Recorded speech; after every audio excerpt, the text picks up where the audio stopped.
Necesitamos que la Iglesia de Jesucristo crezca en santidad, porque probablemente estemos viviendo el último avivamiento ahora.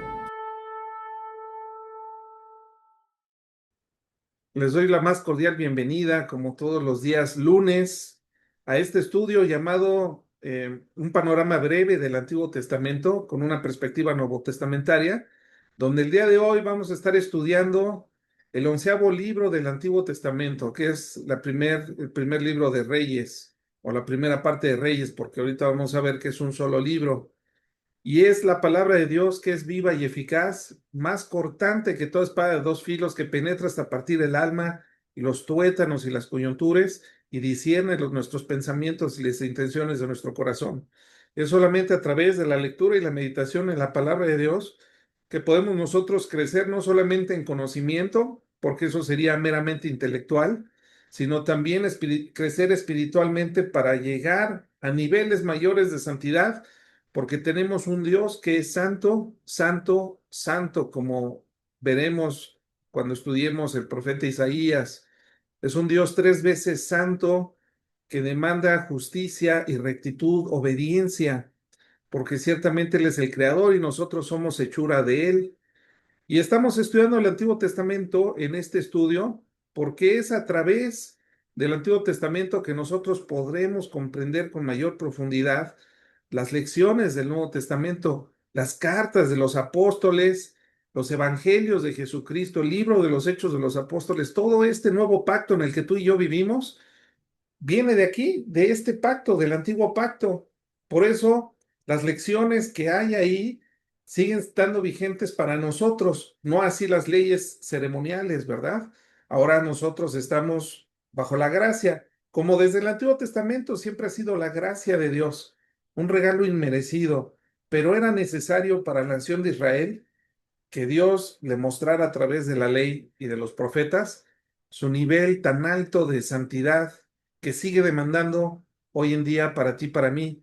Pero ahora tenemos la presencia del Espíritu Santo en este nuevo pacto, en la vida de los creyentes, de los que hemos creído, el que nos ayuda y nos va guiando. Antes, como lo vamos a leer, a partir de estos momentos que en la lectura del Antiguo Testamento los profetas van a tomar un mayor nivel de importancia en la historia de la nación de Israel, ahora es el Espíritu Santo en nosotros el que nos va guiando. Así que sin más preámbulos, vamos a dar inicio a la lectura del primer libro de Reyes. Bueno, vamos a comenzar con la presentación que les tengo aquí para ir ilustrando un poquito de lo que se trata este hermoso libro. Bueno, vamos a empezar por el contexto, por el título, el autor y la fecha. Bueno, el Primera de Reyes y Segunda de Reyes, como lo tenemos tú y yo en nuestra Biblia, ¿verdad? Cristiana, es decir, no es el libro hebreo. Nosotros vemos que es un solo libro y ahora lo tenemos nosotros dividido en dos secciones. Primer libro de Reyes, segundo libro de Reyes. Un solo libro dividido en dos, pero que en el hebreo, para los judíos, es un solo libro. Por eso es que el Antiguo Testamento en nuestras Biblias contiene 39 libros, no así la Biblia judía, que contiene menos cantidad de libros porque se van sumando como Primera y Segunda de Samuel.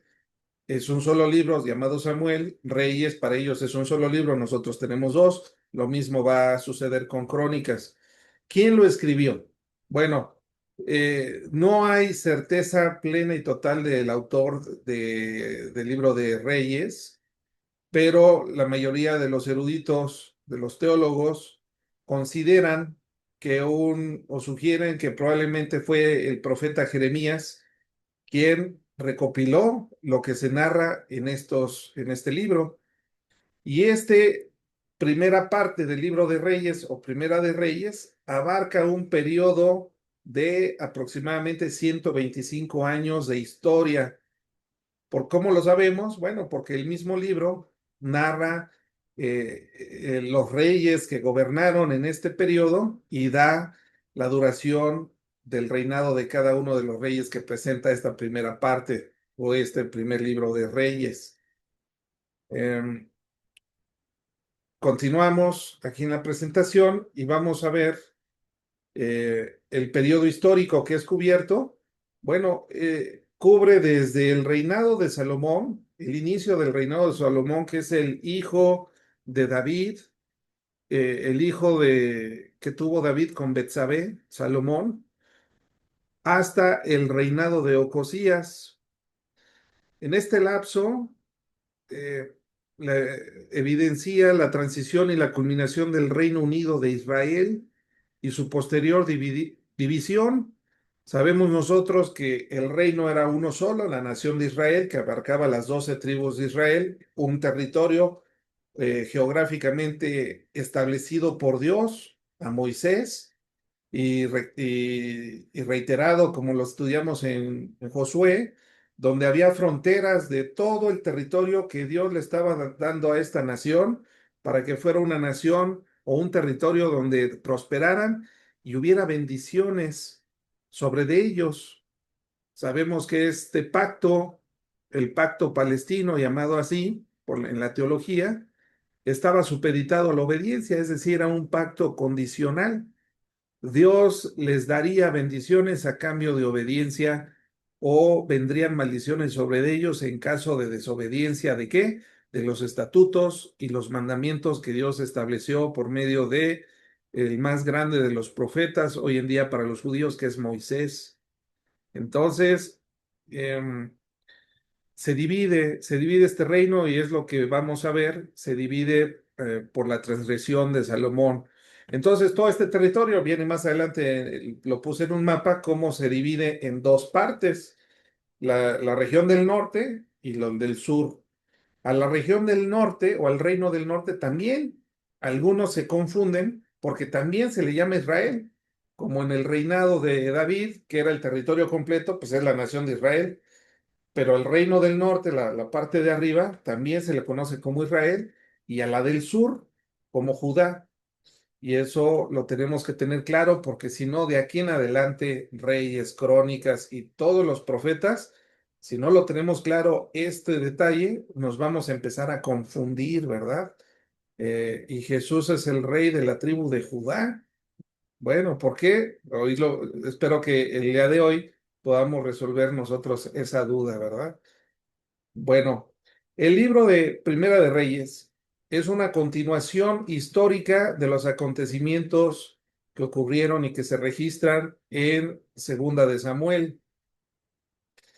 Esto es la muerte de David y la sucesión de Salomón. Y este marca la transición del poder y el impacto de la nación. Asimismo, algunos cuantos reyes posteriores, descendientes de Salomón, por un lado, y de Jeroboam, que es otro rey que se levanta cuando se divide el reino del norte. Pero bueno, vámonos un poquito con calma. Vamos viendo el propósito del libro.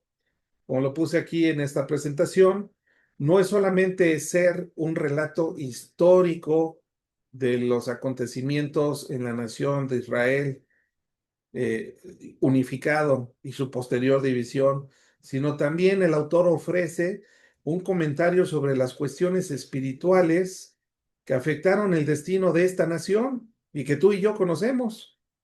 Históricamente hablando, lo estudiamos en la escuela cuando vimos historia universal y posteriormente historia contemporánea con la Primera y Segunda Guerra Mundial.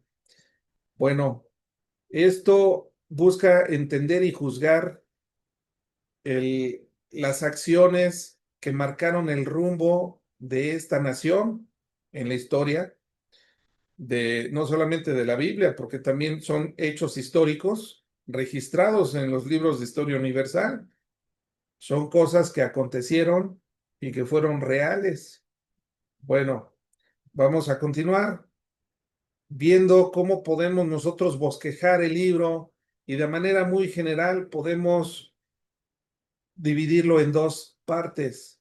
La primera parte, que va del capítulo 1 al capítulo 11, narra mucho acerca del reinado de Salomón. Y hay mucho que decir de Salomón. Casi la mitad de este primer libro de Reyes habla exclusivamente acerca del reinado de Salomón. Y la segunda parte habla del reino dividido, que fue posterior al reinado de Salomón y de su descendencia, cómo es que otros reyes van tomando la sucesión al trono, y va del capítulo 12 al capítulo 22. Este es el mapa del que les hablaba al principio de esta presentación. Si se fijan, aquí todo este es el territorio unificado, la parte azul y la parte amarilla. Esta sección de agua que se ve aquí azul, hoy en día sigue viéndose igual, ¿verdad? Porque es la geografía del Medio Oriente, es el mar Salado. Y luego, este es el río Jordán, este hilito de agua que sube a esta otra área donde hay un lago que se llama el lago de Gesenaret, que también se le conoce como el mar de Galilea, que aquí está la región de Capernaum, donde 1000 años después nacería nuestro Señor Jesucristo e iniciaría su ministerio en esta región del norte. Después vemos en este mapa que el reino de Israel habría de tener su propia capital, que sería o que se llama Samaria, mientras que la parte amarilla, que es el reino del sur o el reino de Judá, su capital sería Jerusalén, que así ya era y así la estableció el rey David cuando lo estudiamos en Segunda de Samuel, de lo que vimos. Entonces, ¿qué ciudades había en el reino del sur? Bueno, está Laquis, está Hebrón, está Beerseba. Hoy en día aquí sigue existiendo Ashdod, que sigue existiendo esta ciudad, y más al sur está Gaza, lo que hoy en día está la Franja de Gaza, esta pequeña sección de aquí, costera al mar Mediterráneo, donde ahorita Israel está incursionando para ya terminar de sacar a todos los terroristas islámicos. Bueno, ese es un tema que no vamos a tocar en este estudio, no es parte del estudio, pero sí quiero que vean cómo está la región geográficamente, el reino de Israel, por eso es el reino del norte, porque está geográficamente al norte, y la región del reino del sur, que es el reino de Judá. Bueno, tras la muerte de Salomón, el reino de Israel se dividió en dos partes, como ya lo he estado diciendo, el reino del norte y el reino del sur. El reino del norte, bajo el liderazgo del rey Jeroboam, y al sur, el hijo de Salomón, llamado Roboam, y esta separación marcó el inicio de un periodo de conflictos y de decaimiento espiritual. Continúo avanzando en la presentación y vamos a hacer una exploración histórica y teológica acerca de los eventos que aquí se registran. En primer lugar, vemos o empieza la lectura de este libro estando David vivo, pero siendo de una edad avanzada, alrededor de 70 años, pues es lo que nos marca Segunda de Samuel, capítulo 5, verso 4, que vivió, empezó a gobernar David cuando a la edad de 30 años y gobernó por 40 años antes de que se uniera a sus padres, antes de que muriera. Entonces podemos nosotros entender que era de edad de 70 años cuando físicamente ya se debilitó y ya no estaba apto para seguir al frente del gobierno de esta enorme nación. Y entonces la gente se da cuenta que era necesario nombrar a un sucesor, a un nuevo rey sobre Israel. Y David equivocadamente no había declarado de manera pública y clara acerca de quién sería su sucesor. Entonces, su hijo Adonías hace un intento por por apoderarse del trono. Y sin embargo, Dios ya había establecido, lo leímos en el libro anterior, 2 de Samuel, que sería Salomón quien gobernaría después de David. Y también David ya le había prometido a su esposa Betsabé que sería Salomón, hijo de ambos, quien sucedería el trono. Eso lo sabía de manera privada Betsabé, lo sabía el profeta Natán y lo sabían otras personas prominentes que rodeaban a David durante su reinado. Entonces aquí se nombra a Salomón como nuevo rey. Le voy a poner aquí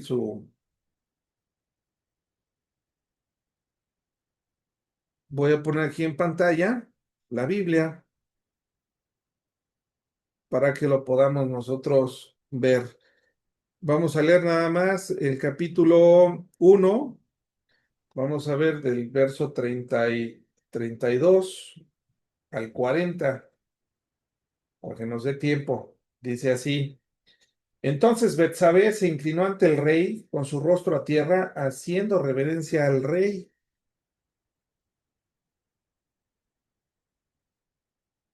Y, el, y dijo: Viva mi señor el rey David para siempre. Y el rey David dijo: Llamadme al sacerdote Sadoc y al profeta Natán y a Benaía, hijo de Joaida. Y ellos entraron a la presencia del rey. Y el rey les dijo: Tomad con vosotros los siervos de vuestro señor y montad a Salomón, mi hijo, en mi mula, y llevadlo a Gión. Y allí lo ungirán el sacerdote Sadoc y el profeta Natán como rey sobre Israel, y tocaréis trompeta diciendo: Viva el rey Salomón. Después iréis vosotros detrás de él, y vendrá y se sentará en mi trono, y él reinará por mí, porque a él he escogido para que sea príncipe sobre Israel y sobre Judá. Entonces Benaía, hijo de Joaida, respondió al rey y dijo: Amén, así lo diga Jehová, Dios de mi señor el rey. De la manera que Jehová ha estado con mi señor el rey, así esté con Salomón, y haga mayor su trono que el trono de mi señor el rey David. Y descendieron del rey Sadoc, el profeta Natán, Benaía, hijo de Joaida, y los cereteos y los peleteos, y montaron a Salomón en la mula del rey David, y lo llevaron a Gión. Y tomando al sacerdote Sadoc el cuerno de aceite del tabernáculo, ungió a Salomón, y tocaron trompeta, y dijo todo el pueblo: ¡Viva el rey Salomón! Después subió todo el pueblo en pos de él, y cantaba la gente con flautas y hacían grandes alegrías, que parecía que la tierra se hundía con el clamor de ellos. Bueno, esto ya es parte de la literatura, ¿verdad? Esta expresión para darnos a entender que hubo gran júbilo por el nombramiento de Salomón como rey. Después de esta lectura, y si tú lo pudiste leer, hay un drama detrás de todo este resultado, ¿verdad? Entre Salomón y su hermano, que intentó usurpar el trono. Y antes de morir, David le da unos consejos a Salomón. Dice aquí el capítulo 2: llegaron los días en que David había de morir, y ordenó a Salomón su hijo diciendo: Yo sigo el camino de todos en la tierra. Esfuérzate y sé hombre. Yo creo que aquí cualquier papá que tiene hijos, que el papá ya de edad avanzada y sus hijos ya maduros, quieren darle consejos a sus hijos antes de su partida. Yo he conocido muchos casos donde los papás se despiden de sus hijos y les dan algunos otros consejos ya así en el lecho de muerte. A mí me pasó de manera similar. Yo he escuchado que a muchos que Dios le concede la oportunidad de estar lúcidos al momento de morir, pues lo que quieren es darle algunos otros consejos o unos últimos consejos a sus hijos, ¿verdad? Y a su familia. Lo mismo hizo David con Salomón. Y fíjense qué consejos le da. Verso 3 le dice: guarda los preceptos de Jehová tu Dios, andando en sus caminos y observando sus estatutos y mandamientos, sus decretos y sus testimonios, de la manera que está escrito en la ley de Moisés, de la manera como lo dice la Biblia, hijo, como lo dice la Biblia. Bueno, esos son consejos que le daríamos a nuestros hijos, para que prosperes en todo lo que hagas y en todo aquello en que emprendas, para que confirme Jehová la palabra que me habló diciendo, si tus hijos guardaren mi camino, andando delante de mí con verdad, de todo su corazón y de toda su alma, jamás dice, faltará a ti varón en el trono de Israel. Dios le había dado una promesa a David condicional a la obediencia, no solamente de David, sino de sus descendientes, para que siempre estuviera Dios bendiciéndolos. Ya sabes lo que me ha hecho Joab. Entonces aquí empieza a darle una serie de consejos que sí están bravos. Joab, sabemos que fue uno de los comandantes principales de David, pero no era perfecto, Joab. Entonces, en pocas palabras, le dice a su hijo Salomón, no te fíes de Joab, porque dice, acuérdate lo que le hizo a dos generales del ejército de Israel, a Abner, hijo de Ner, y a Amasa, hijo de Jeter, que mandó matar, que él mató,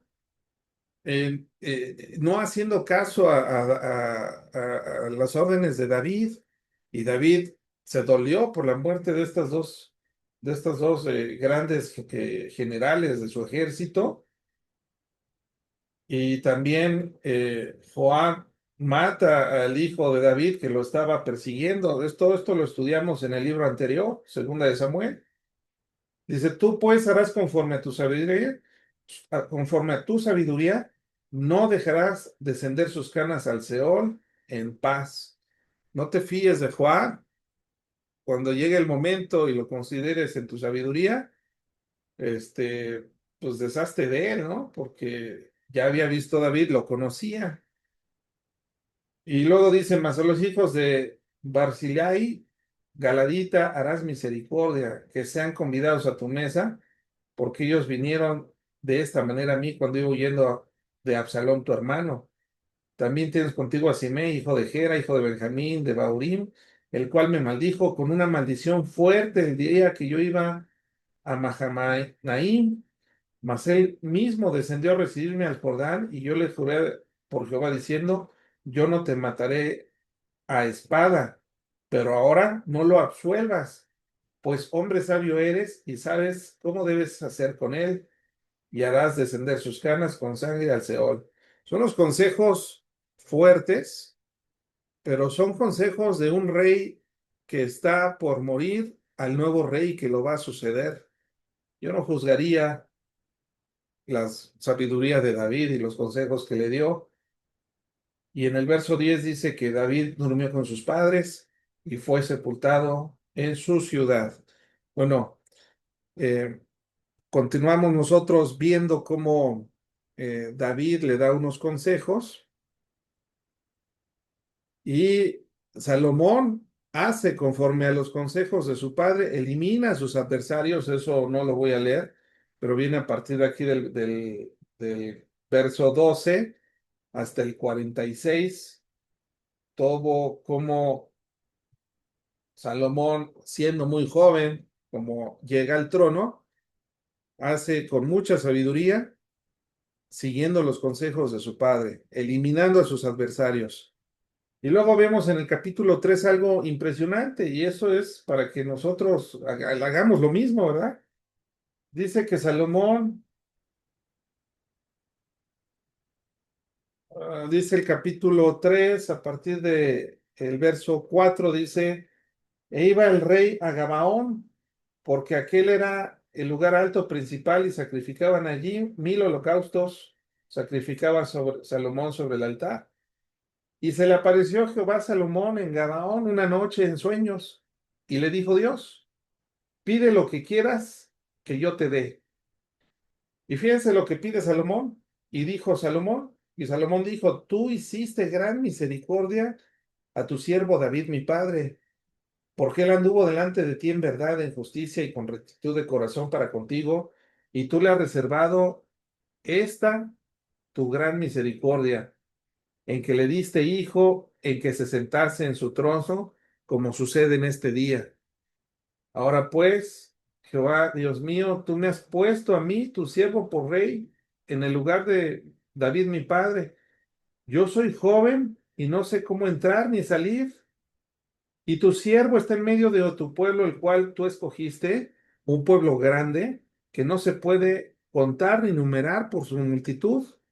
Da pues a tu siervo un corazón entendido para juzgar a tu pueblo y para discernir entre lo bueno y lo malo, porque ¿quién podrá gobernar este tu pueblo tan grande?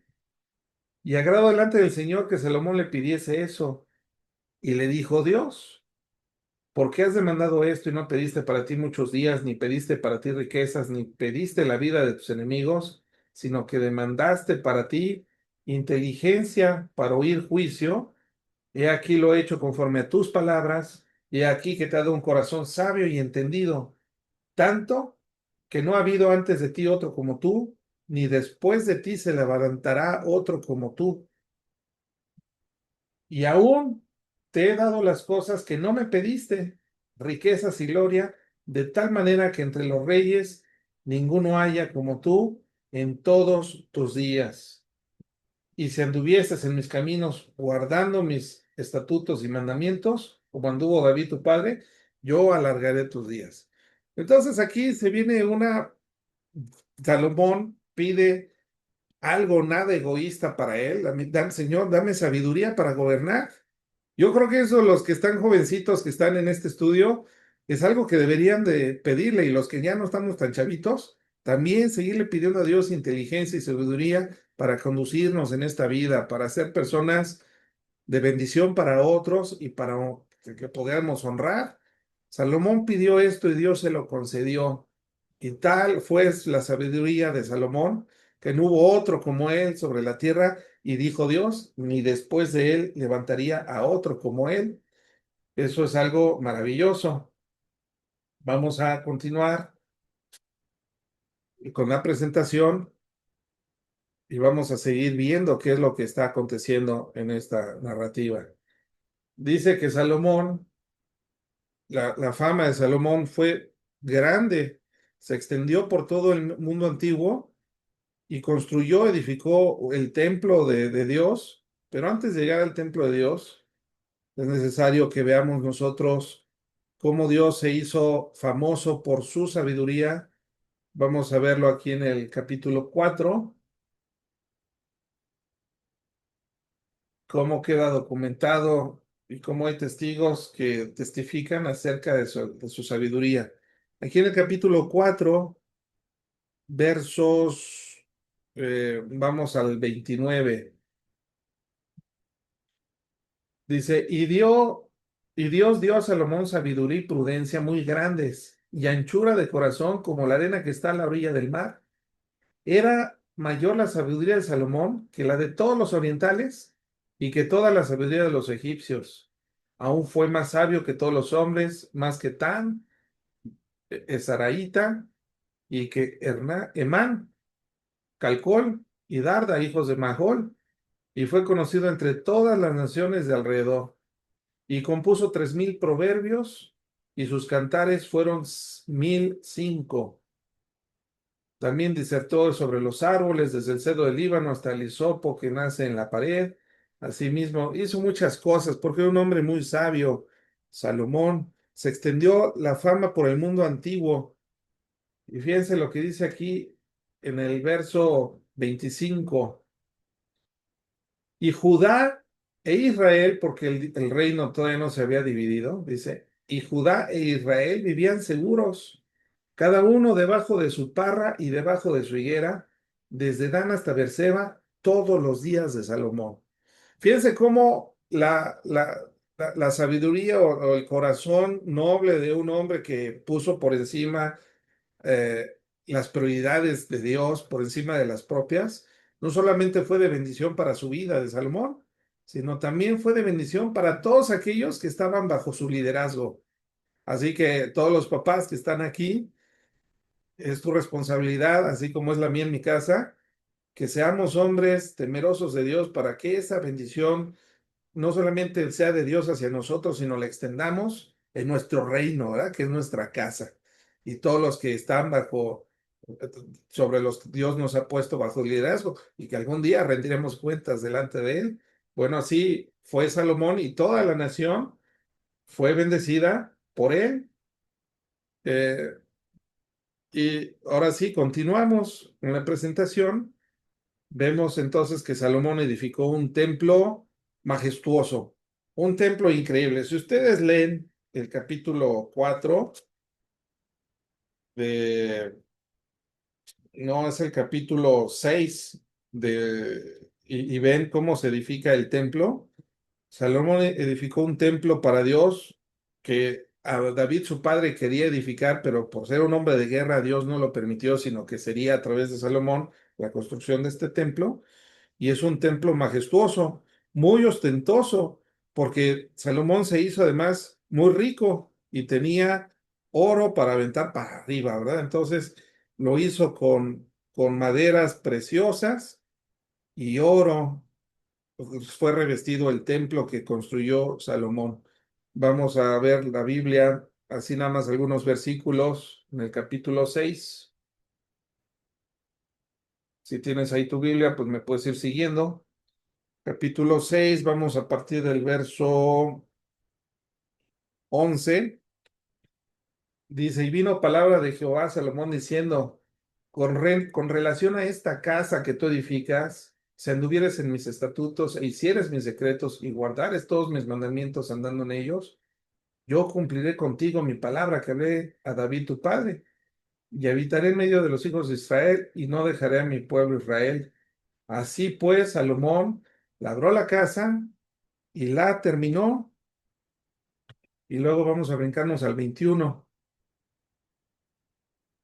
De manera que Salomón cubrió de oro puro la casa por dentro y cerró la entrada del santuario con cadenas de oro y lo cubrió de oro. Imagínense cómo se vería ese lugar. Y cubrió de oro el piso de la casa por dentro y por fuera, dice el verso 30. Y el 38 dice, y en el 11º año, en el mes de Bul, que es el mes octavo, fue acabada la casa con todas sus dependencias y con todo lo necesario.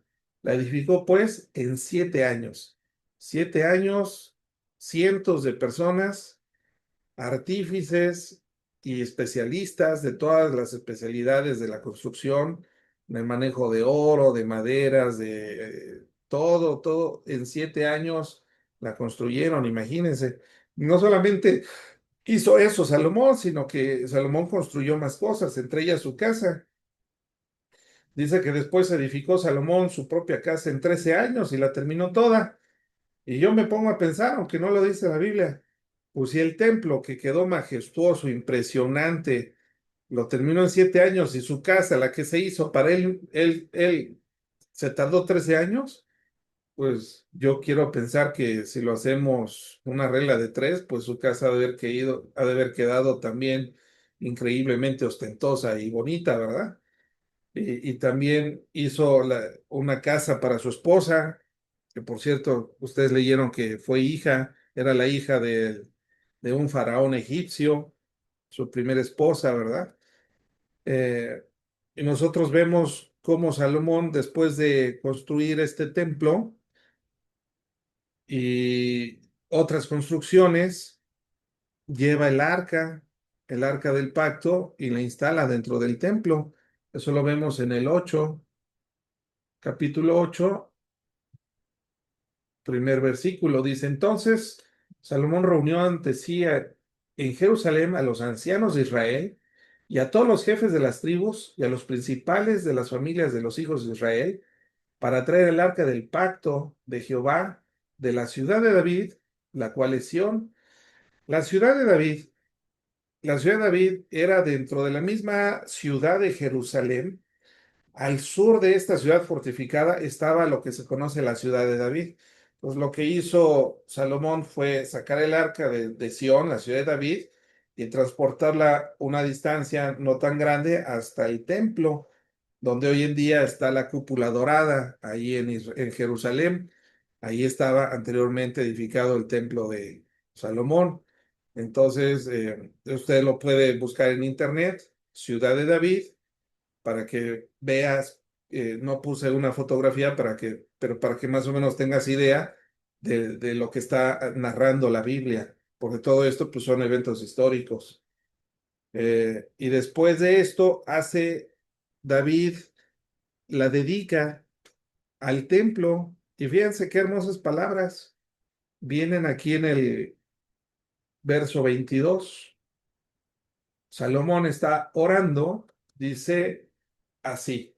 Luego se puso Salomón ante el altar de Jehová en presencia de toda la congregación de Israel y extendiendo sus manos al cielo, dijo, Jehová Dios de Israel, no hay Dios como tú, ni arriba en los cielos, ni abajo en la tierra, que guardas el pacto y la misericordia de tus siervos, los que andan delante de ti con todo su corazón, que has cumplido a tu siervo David mi padre lo que le prometiste. Lo dijiste con tu boca y con tu mano lo has cumplido, como sucede en este día.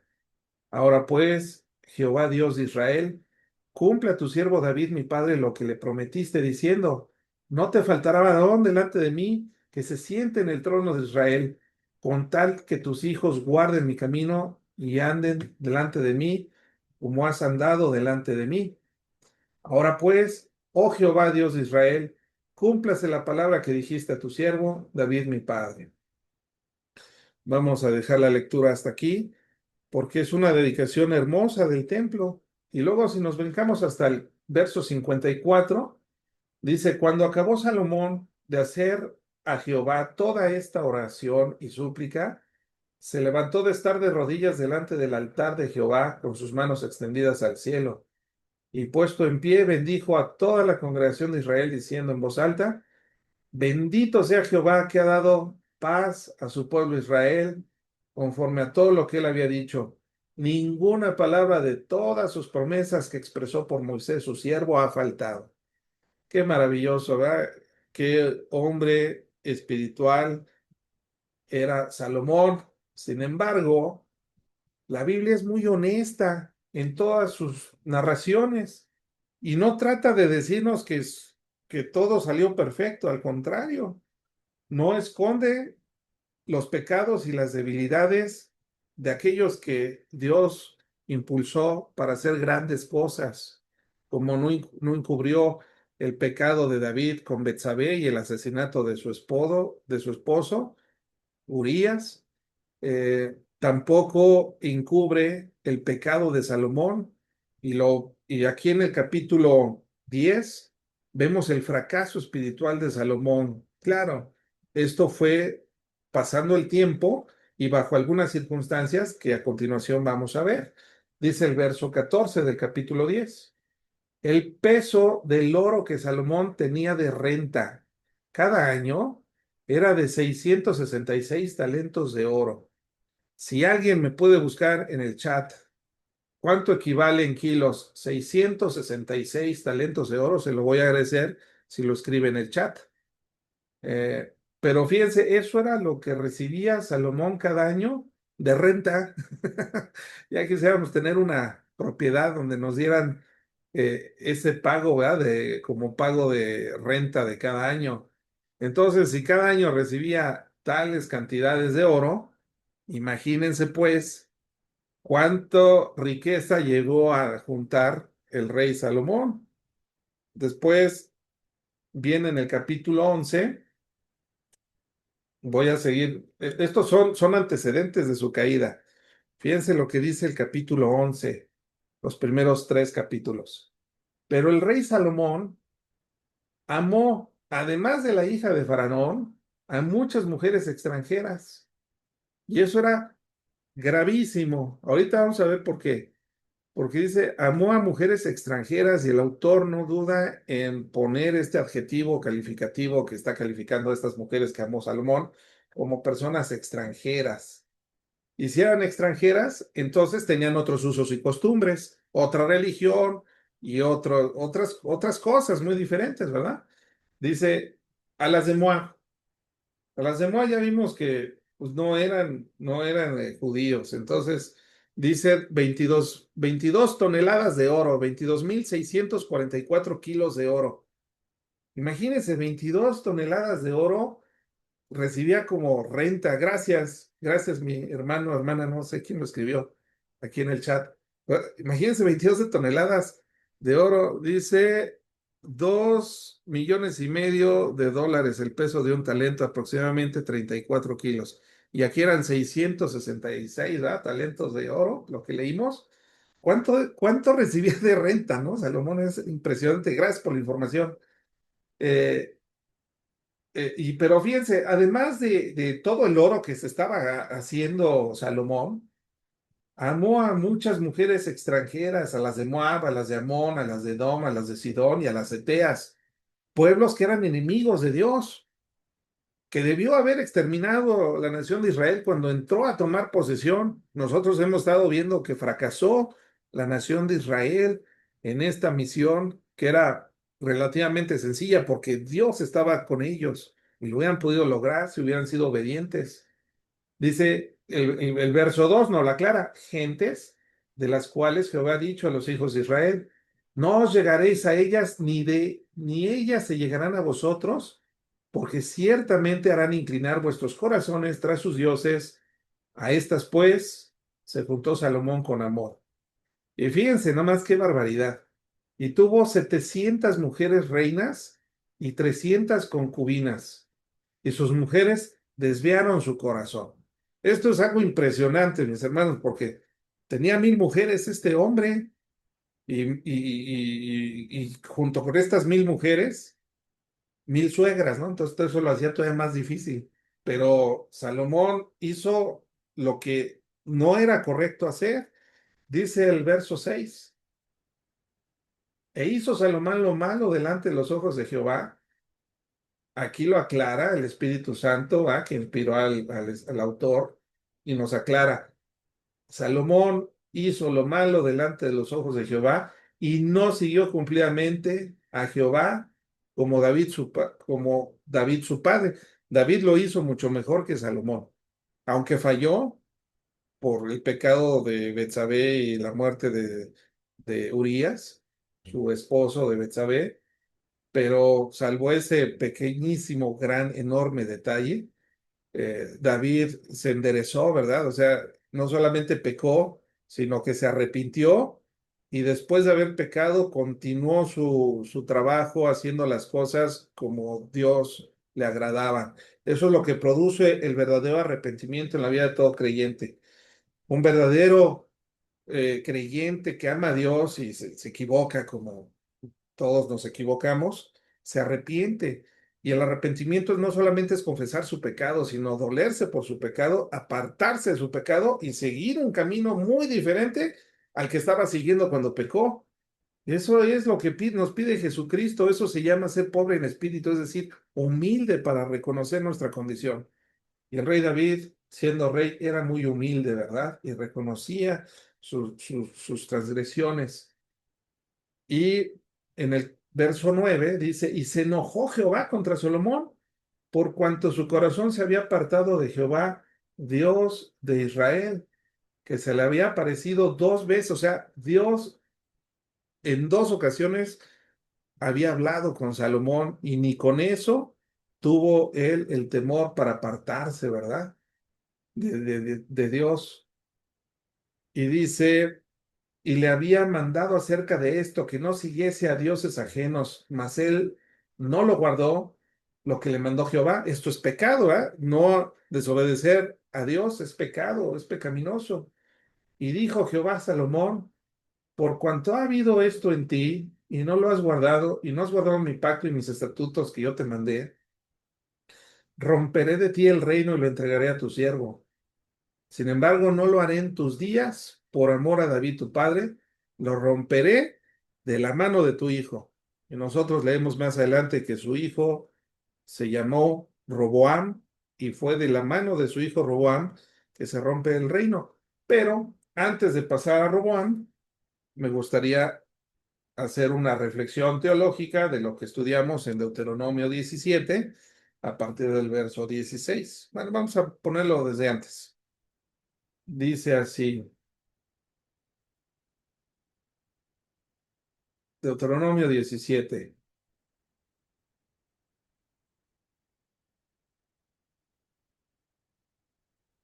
Cuando hayas entrado, desde el verso 14, cuando hayas entrado en la tierra que Jehová tu Dios te da, y tomes posesión de ella y la habitas y digas, pondré un rey sobre mí, como todas las naciones que están en mis alrededores.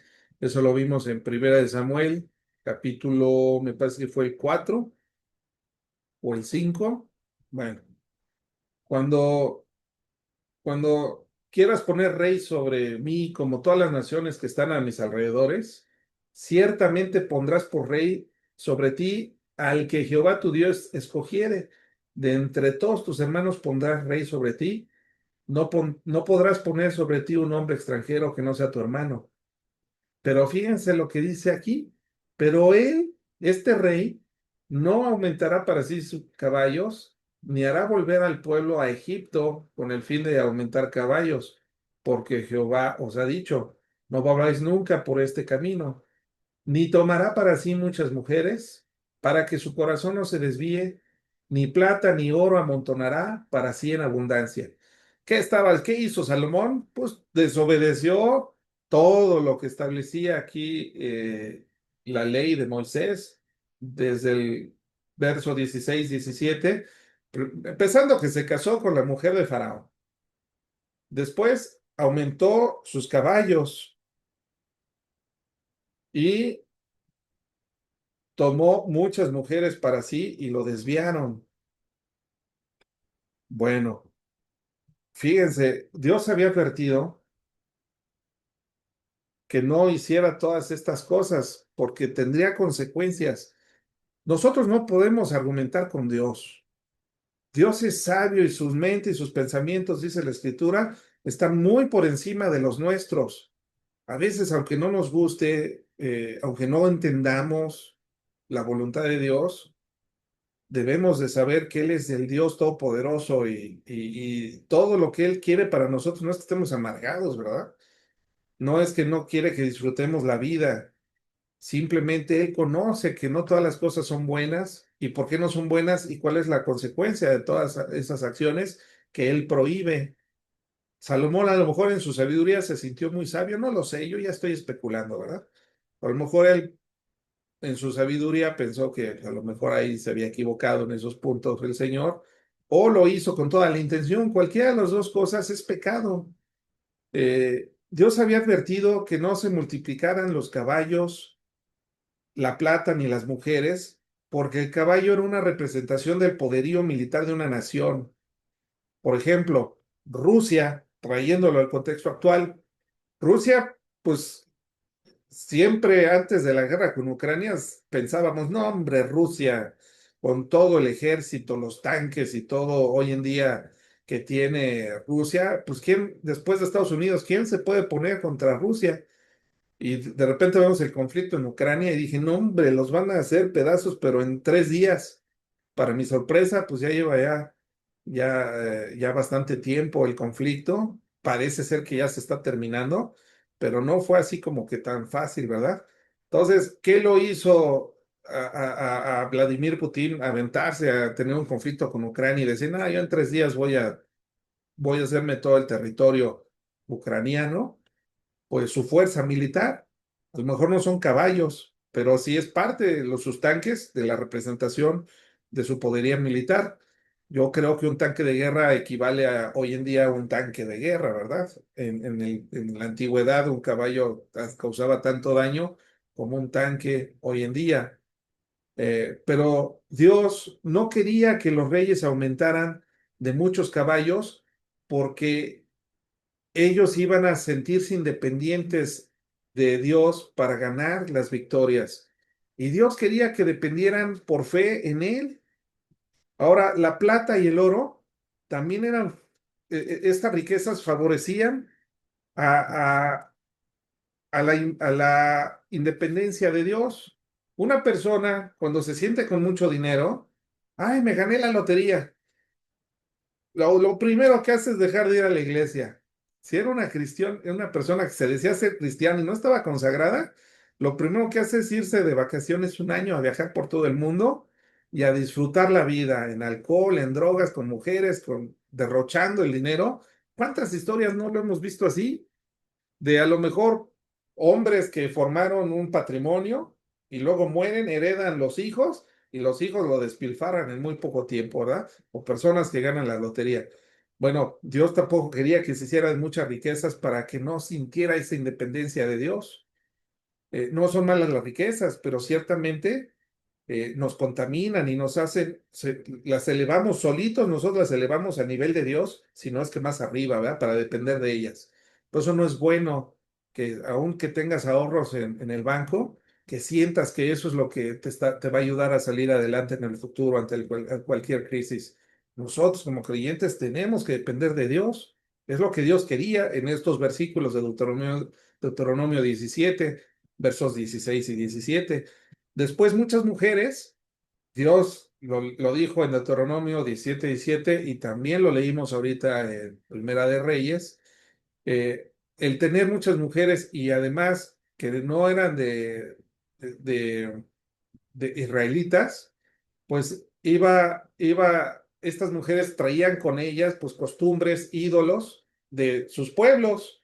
Eso desviaría el corazón de Salomón y eso es exactamente lo que ocurrió con Salomón. Bueno, me voy a ir un poquito más rápido. Salomón fracasó en lo espiritual, desobedeciendo a Dios, todos sus preceptos de lo que Dios esperaba para un rey. Después vino una división. Tras la muerte de Salomón, Roboam, su hijo, tomó decisiones imprudentes al desestimar la sabiduría de los ancianos a favor de la opinión de los jóvenes. Esta acción fue crucial para la división del reino. Entonces, por juicio de Dios, Dios levanta a un personaje llamado Jeroboam. Y Jeroboam reina sobre 10 tribus en el norte y Roboam se queda solamente con Judá. Eso lo podemos encontrar en el capítulo 12, cómo se divide el reino. Y no solamente Jeroboam no era un descendiente directo de David, evidentemente tampoco era descendiente, tampoco tenía sangre de Salomón, sino que era hijo de un general. Y este personaje contamina al sistema religioso de Israel, es decir, del Reino del Norte, y fue lo que empujó y precipitó el Reino Norte hacia la corrupción, que terminó con el exilio asirio que vamos a estudiar en la continuación en Segunda de Reyes.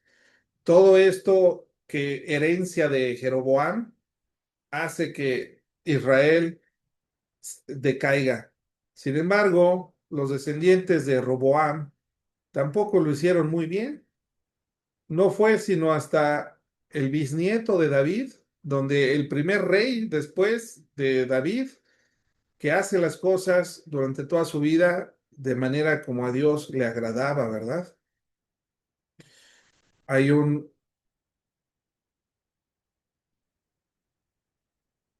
bueno, aquí le puse, las promesas divinas se centran en que Jerusalén sería la ciudad santa y único lugar de adoración, según Deuteronomio 12, y que la dinastía de David perduraría, según la promesa o el pacto davídico que estudiamos en 2 de Samuel capítulo 7. Estas promesas se constituyen o constituían un fundamento de la fe de Israel, reafirmando la fidelidad de Dios con su pueblo a lo largo de la historia. Bajo estas dos promesas es que se fundamentaba y se sigue fundamentando la fidelidad de Dios con su pueblo. Bueno, después vemos que en la historia, que todo lo que vemos aquí en el libro de Reyes, toda esta historia no es una historia de éxito y de bendición, sino una espiral descendiente hacia el fracaso en todos los aspectos de la nación de Israel y de Judá. No solamente el aspecto material, sino también espiritual. Y esto no significa que Dios haya fracasado en su plan para que la nación de Israel fuera de bendición para todas las familias de la tierra, dados que son descendientes de Abraham, de Isaac y de Jacob, sino que es un juicio de Dios actuando conforme a su santidad ante un pueblo que constantemente transgredía no solamente el pueblo, sino sus reyes. que violaban sus preceptos y sus estatutos. Y entonces, centrándonos en la teología de este libro, nosotros vemos que el autor no solamente narra los hechos de los reyes después de David y Salomón, sino los evalúa basándose en la obediencia hacia la ley de Dios, particularmente en cuanto a no levantar altares en lugares altos, es decir, era costumbre pagana de los cananeos que en los lugares altos, en los montes, en las montañas, en los lugares altos, ahí ponían altares de sus dioses. Entonces, Dios prohíbe eso, Él establece un solo lugar y un solo santuario para su correcta adoración, y eso estaba en Jerusalén y estaba en el templo que Dios había levantado a través de Salomón. Sin embargo, Jeroboam hace dos, eh, dos ídolos de oro, dos becerros de oro, y los manda a dos ciudades y ahí pide que sea la adoración. Eso se lo inventó él hizo sus propias costumbres y Judá tampoco lo hizo tan bien. Solamente un par de reyes de Judá hicieron las cosas como a Dios le agradaban. Eh, entonces nosotros podemos encontrar cómo Jesucristo, siendo el hijo de David, el Israel que sí cumplió todos los estatutos y los preceptos que no pudo cumplir toda esta nación, es Jesucristo el que viene y lo cumple a través de el Hijo de Dios, el Hijo de David. Y los autores del Nuevo Testamento se esfuerzan por presentar a Jesús como el Hijo prometido de David, el que reinaría eternamente en el trono, no solamente a la nación de Israel, sino al mundo entero. Eso lo estudiamos, que estamos estudiando el Evangelio de Mateo los jueves. Lo vimos en Mateo capítulo 1, versos 1 y 6 y 17. En Marcos capítulo 10, verso 47, Lucas 1, 27, Juan 7, 42, vemos a Jesucristo como el verdadero descendiente de David. Y ahí también podemos encontrar bastantes similitudes eh, de la historia de Elías con el reinado, con el Nuevo Testamento y la misión de Juan el Bautista. Casi los vemos haciendo las mismas cosas, ¿verdad? Elías nombrando a su sucesor Eliseo con una doble porción de su unción, a Elías haciendo milagros y a Eliseo haciendo más milagros todavía sorprendentes, entre ellos la resurrección de muertos y cosas impresionantes que en el Antiguo Testamento acontecieron y que no volvieron a acontecer, sino hasta que vino Jesucristo y también Dios lo respaldó en su ministerio con todas estas señales milagrosas. Tanto Elías como Juan el Bautista fueron perseguidos por una mujer que les quería quitar la vida. En el caso de Elías fue Jezabel. En el caso de Juan el Bautista fue Herodías, que ella sí logró cortarle la cabeza, ¿verdad? Entonces nosotros vemos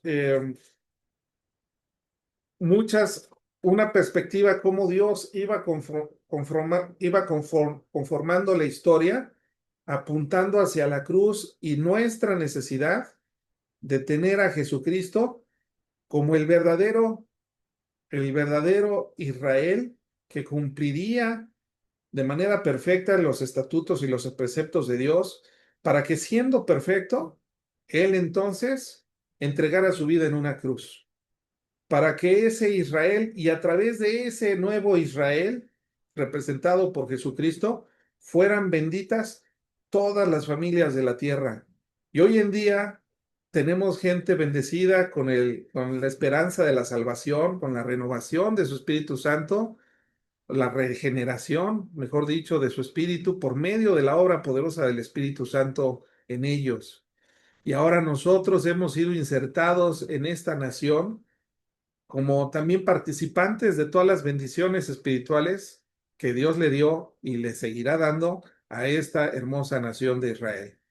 Así que hasta aquí ha sido un panorama breve del primer libro de Reyes Espero que haya sido de bendición para todos ustedes.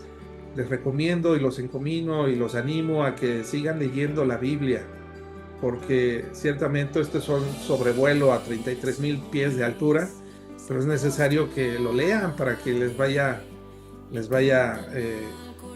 vayan ligando lo que leyeron con las enseñanzas que estamos dando en estos estudios de los lunes. Así que está muy buen tiempo, hermano, hermana, de empezar a leer Segunda de Reyes.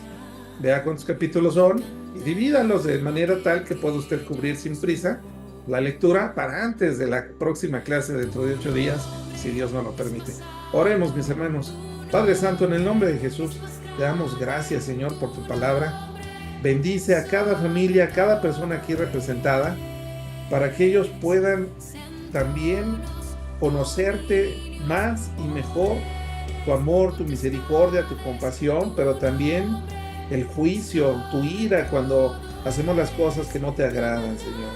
Gracias porque ahora vivimos bajo un nuevo pacto y ahora tenemos acceso al trono, aun si pecamos, confesando nuestros pecados, porque la sangre de Cristo nos limpia de todos nuestros pecados. Y ahora lo único que tenemos que hacer es confesarlos y apartarnos.